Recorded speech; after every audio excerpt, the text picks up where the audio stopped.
राहु का महान ट्रांजिट। और इस स्पेसिफिक ट्रांजिट के बारे में पिछले कुछ दिनों से बहुत सारे एस्ट्रोलॉजर्स ने अपनी बात कही है। कौन सी राशि पर क्या असर होगा, किसके ऊपर राहु की दृष्टि, किसका पॉजिटिव फेज और किसका चिंता का समय। अब मैं उनकी कही गई इन सारी बातों को कुछ गलत नहीं कह रहा, सबने अपने अपने ज्ञान और अनुभव के बेसिस पे सत्य ही बताया होगा, लेकिन आज मैं आपसे कुछ अलग कहने आया हूँ इसी ट्रांजिट के बारे में। और मैं इस वीडियो में किसी एक स्पेसिफिक राशि के ऊपर बात नहीं करूंगा, मैं आपको यूनिवर्सल सॉल्यूशंस दूंगा, और वो भी बिना किसी भय के और बिना किसी कंफ्यूजन के। इस विषय में मेरा आपसे सिर्फ एक ही सवाल है, क्या आप में वो सक्षमता है कि आप राहु के इस गति को रोक पाए? अगर इस प्रश्न का जवाब आपका ना है तो फिर भय क्यों?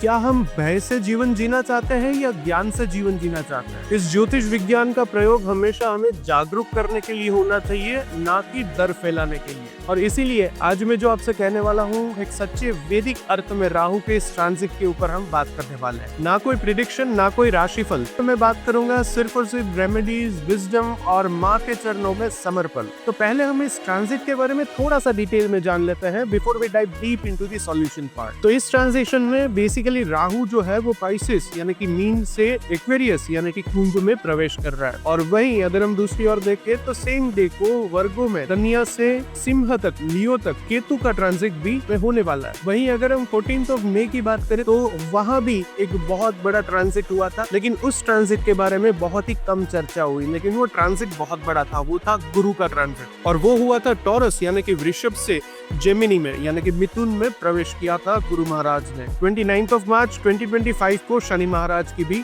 गोचर हुई थी। और अगर हम गौर से इस बात को नोटिस करें तो ये जो बड़े ट्रांजिट्स हुए हैं, बड़े बड़े प्लैनेट्स के, बहुत ही ज्यादा इम्पैक्टफुल प्लैनेट्स के जो ट्रांजिट एक रीसेंट फेज में हुए हैं, वो हम सबकी लाइफ में सारी जगहों पे अफेक्ट करता है। और ये कोई छोटी मोटी बात नहीं है। गुरु, राहु, केतु और शनि जैसे बड़े बड़े शक्तिशाली ग्रह अपनी दिशा बदल रहे हैं, लेकिन हमारा कोर जो मैसेज है वो यही रहेगा कि राहु से डरने की जरूरत नहीं है, ना तो आपको केतु से डरने की जरूरत है, ना तो आपको शनि रवि से डरने की जरूरत है। यहाँ पे आपको डरने की जरूरत है तो वो सिर्फ और सिर्फ आपके कर्मों से डरने की जरूरत है। अगर हम राहु की ही स्पेसिफिकली बात करें तो वो माया का प्रतिनिधि है, वो छाया ग्रह है, वो इल्यूजन का ग्रह है, वो आपके अंदर की वासनाओं, लोभ और आसुरिक वृत्तियों का दर्पण है। यहाँ पर हमें जो समझने वाली बात है वो ये है कि अगर हम अपने आंतरिक बदलाव में ध्यान देंगे, काम करेंगे, तो यही राहु जो है वो हमें मुक्ति के मार्ग तक लेके जा सकता है। वहीं दूसरी ओर अगर हम देखें तो अगर आप बाह्य संसार में,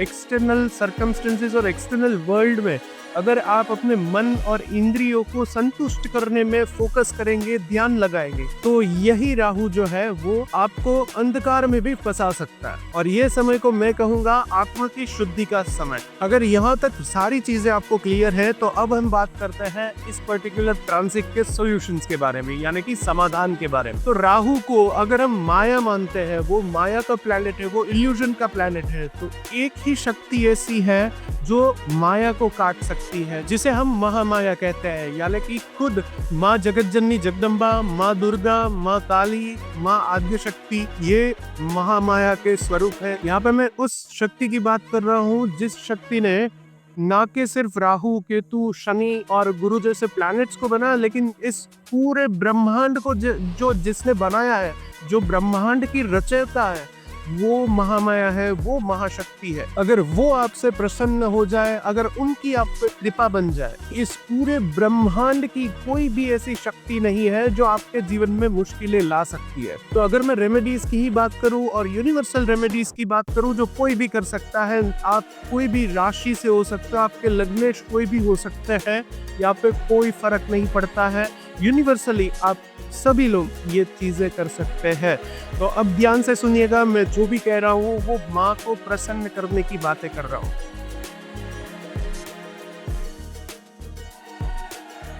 आप कर सकते हैं दुर्गा सप्तशती पाठ कर सकते हैं, आप माँ की स्तुति कर सकते हैं, माँ को नित्य रूप से आप उनकी पूजा कर सकते हैं।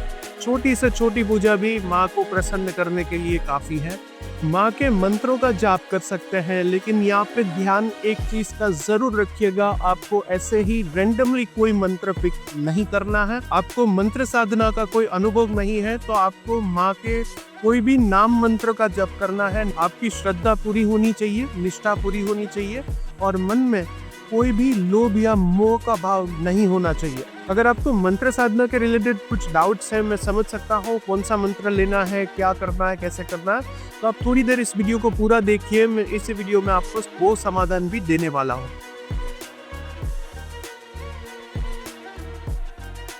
आप कन्या भोजन करवा सकते हैं, माँ को बहुत अच्छा लगता है। छोटी बच्चियों को अगर आप खाना खिलाते हैं, इसमें आप दिन रख सकते हैं। माँ का जो वार है वो शुक्रवार को आप छोटी बच्चियों को खाना खिला सकते हैं। अगर शुक्रवार को संभव ना हो तो कोई भी दिन आप खिलाएं, उसमें कोई परेशानी नहीं है। आप ऑर्फनेज चिल्ड्रन को भी खिला सकते हैं, वो भी एक बहुत ही अच्छा उपाय है। ना सिर्फ राहु केतु के लिए, लेकिन यहाँ पे सारे जो 9 ग्रह है वो शांत हो सकते हैं ऐसे काम करने से। माँ को हमारे शास्त्र में प्रकृति कहा गया है। प्रकृति यानी कि नेचर। अगर आप नेचर का ख्याल रखेंगे तो माँ आपका ख्याल रखेगी। यानी कि नेचर में आप ट्री प्लांटेशन जैसी एक्टिविटीज अगर आप कर सकते हैं तो वो बहुत अच्छा होगा। आप चाहे नेस्ट्स बनाइए, आप चाहे कहीं पौधे में पानी पिलाए, चींटियों को खाना खिलाए, कुछ भी ऐसी चीजें करें जो नेचर के साथ अलाइंड होने में आपकी हेल्प करे। वैसी कोई भी चीजें नेचर से रिलेटेड वो आप कर सकते हैं। वो आपके लिए बहुत अच्छा उपाय हो सकता है।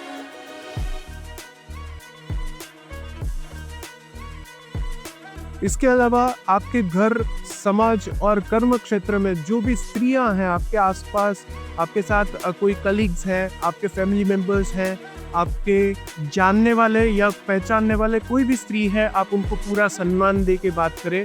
उनको हो सके उतनी ज़्यादा से ज़्यादा रिस्पेक्ट से बुलाएं और आपके मन में उनके लिए पूरी रिस्पेक्ट ज़रूर रखें। ये बहुत ज़्यादा ज़रूरी है। आप दूसरे कोई भी उपाय कर लें और इस एक पर्टिकुलर उपाय में अगर आप चूक जाएंगे तो दूसरे सारे उपाय जो है, सारी मंत्र साधना है, वो सारी चीज़ें फेल जा सकती है। तो ये बहुत ज़रूरी है।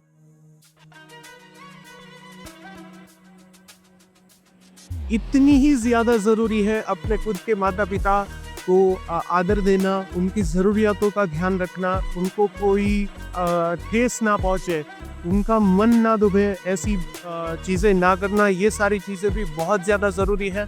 आप जितना अपनी खुद की माँ का ख्याल रखेंगे, आप अपने पिता का ख्याल रखेंगे, उतना ही माँ जो महामाया है वो आपसे ज़्यादा प्यार करेगी, ज़्यादा आशीर्वाद देगी आपको।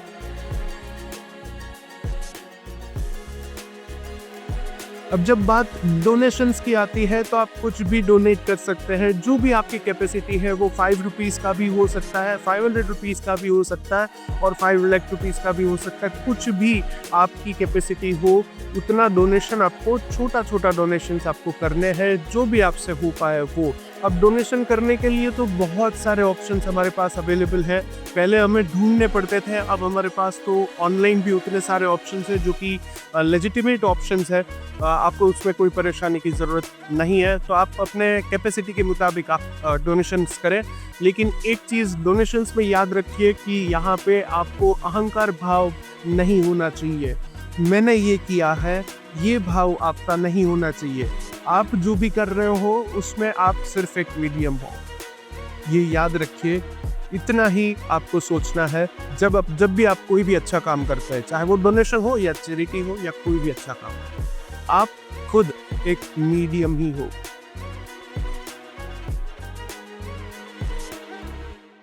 आपको स्वाध्याय की प्रैक्टिस करनी है। स्क्रिप्चर्स को अगर आप पढ़ पाए तो आप भगवत गीता का अध्ययन कर सकते हैं। एक एक श्लोक जो है वो हर रोज एक एक श्लोक अगर आप लेते हैं और उन श्लोक को गहराई से अगर आप अपने अंदर रिफ्लेक्टिव वे में उन श्लोक्स को समझते हैं, हर रोज ये प्रैक्टिस चालू रखते हैं।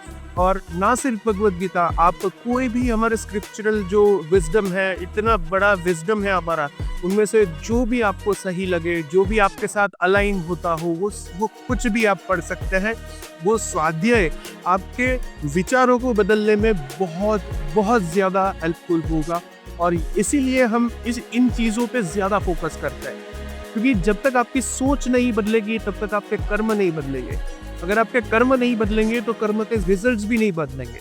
तो रिजल्ट्स को बदलना है तो सोच को बदलना होगा, सोच को बदलना है तो हमें हमारे विजडम का सहारा लेना होगा, अध्ययन करना होगा, स्वाध्याय करना होगा, पढ़ना होगा, स्क्रिप्चर्स का ज्ञान हमें लेना होगा। अगर मैं भगवत गीता की बात करूं तो मुझे कुछ लोग पूछते हैं इंस्टाग्राम पे कि हम कहां से शुरू करें, क्या करें। देखिए, मैं यूजुअली ये कहता हूं तो आप चौथे अध्याय से शुरू कर सकते हैं। 4th, 5th एंड 6th अध्याय क्या मतलब है, जो एसेंस है वो आप समझ जाएंगे। तो दूसरे अध्याय में भी आप धीरे धीरे आगे बढ़ सकते हैं। ये जितना दिखता है उतना मुश्किल है नहीं, लेकिन होता ये है कि हमारी रेडीनेस नहीं होती है, हमारी विलिंगनेस नहीं होती है कोई भी चीजों को करने की।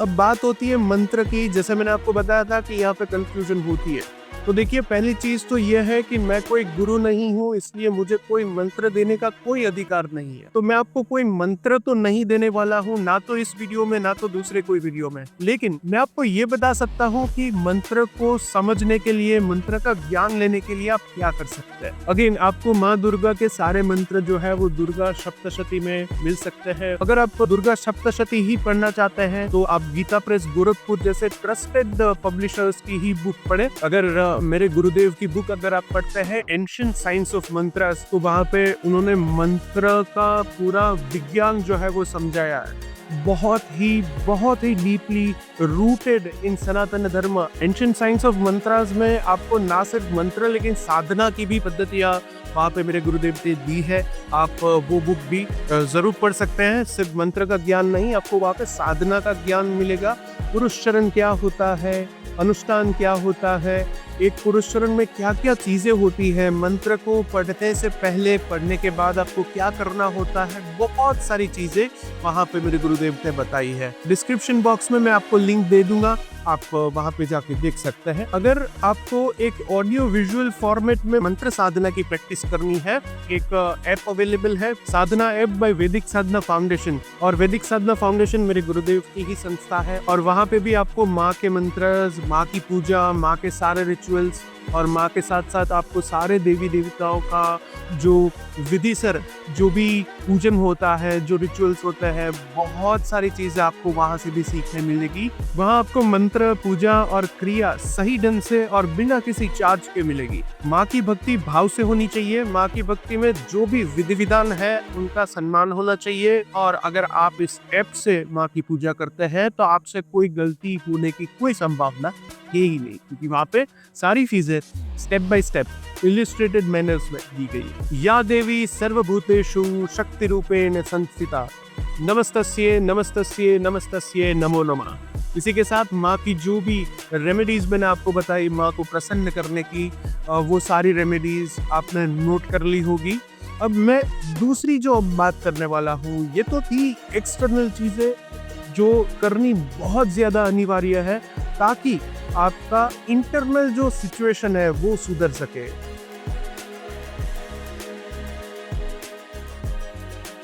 बात करते हैं कि अंदर से हम अपने आप को कैसे बदल सकते हैं ना, वो बहुत ज्यादा जरूरी है। और अपने आप को बदलने के लिए जो सबसे बड़ी आवश्यकता है हमें हमारी लाइफ में एडप्ट करने की, वो है योग।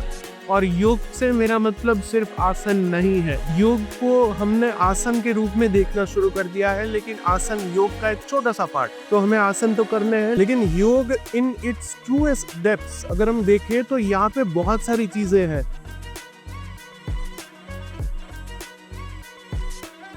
हम कुछ देर के लिए मौन की प्रैक्टिस कर सकते हैं।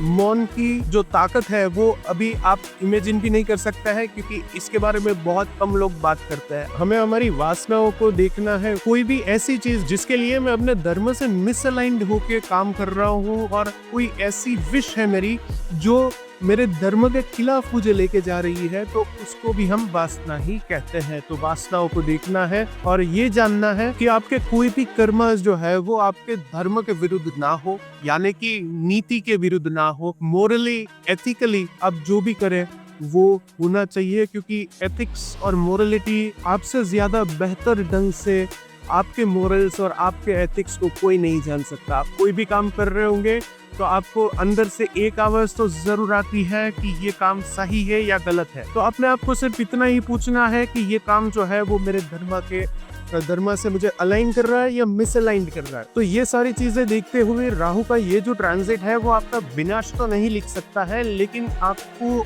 आपका अहंकार जो है वो जरूर बढ़ा सकता है, क्योंकि ये इल्यूजन है ना। तो अहंकार यूजुअली इग्नोरेंस से आता है, और इग्नोरेंस में इल्यूजन का पता नहीं चलता। चीजें ऐसी हो जाती है कि हम बहक जाते हैं। कोई भी अल्कोहल या ऐसी कोई भी चीजें जो कि आपको आपके मानसिक स्थिति को कुछ ही देर के लिए भी सही, लेकिन वो सही नहीं रहने देती, ऐसी चीजों से दूर रहे।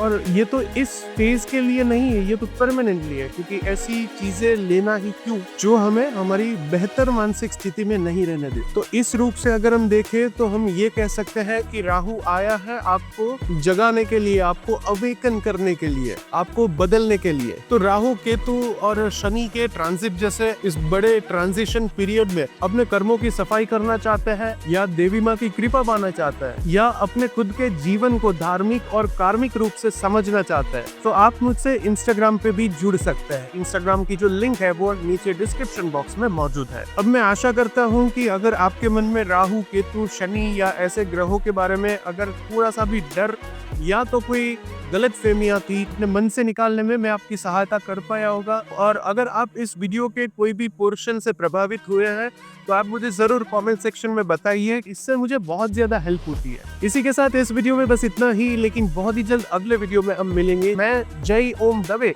एक साधक, एक सेवक और आपका आध्यात्मिक मार्गदर्शक। जय श्री हरि।